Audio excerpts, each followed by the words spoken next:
Anchor asterisk good evening. We're following developing news on international trade as the United States has officially implemented a significant 50% tariff on a range of Indian imports.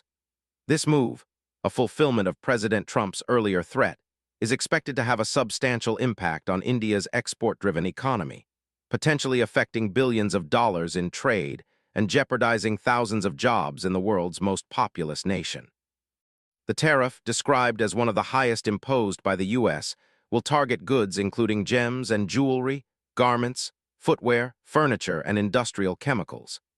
This places India at a competitive disadvantage, particularly against China, and could hinder Prime Minister Modi's ambitions to elevate India as a global manufacturing hub.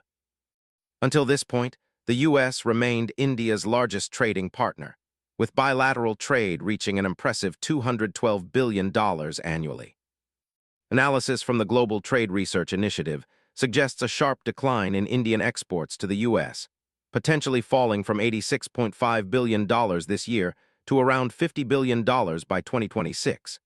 Sectors like textiles, gems, jewelry, shrimp, and carpets are anticipated to be the hardest hit, facing an estimated 70% collapse in exports, with dire consequences for hundreds of thousands of jobs. Experts highlight that these are labor-intensive industries, with many small companies unlikely to withstand such a blow, likely losing business to competitors in Vietnam, Bangladesh, and other East Asian economies. However, not all sectors are affected. The Indian pharmaceutical industry has been granted an exemption from immediate tariff increases, a decision attributed to the critical role of generic drugs in the U.S. healthcare system, with India supplying approximately half of the U.S.'s generic medication imports. Furthermore, semiconductors, consumer electronics, aluminum, steel, and passenger vehicles will be subject to separate, sector-specific tariffs. In response, the Indian government has pledged to support its industries and farmers. Prime Minister Modi has emphasized self-reliance and announced plans for tax cuts and potential massive tax bonanzas for businesses.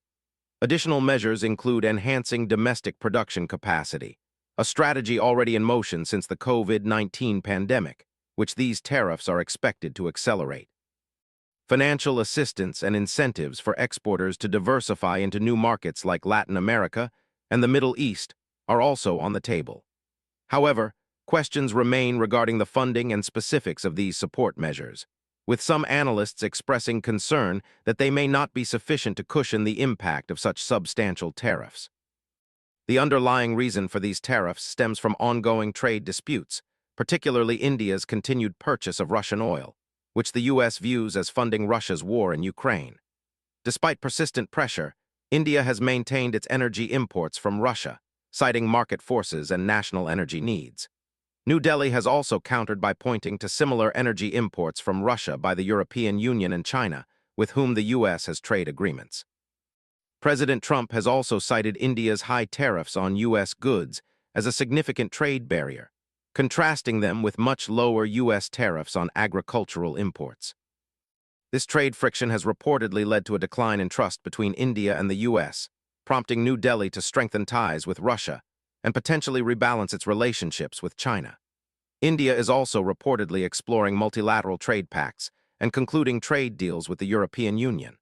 While the immediate economic impact on India's GDP is projected to be around 1%, the long-term implications for trade relations and economic strategy are still unfolding. We will continue to monitor this developing story. If you like our content, don't forget to like and subscribe to our channel, News Today.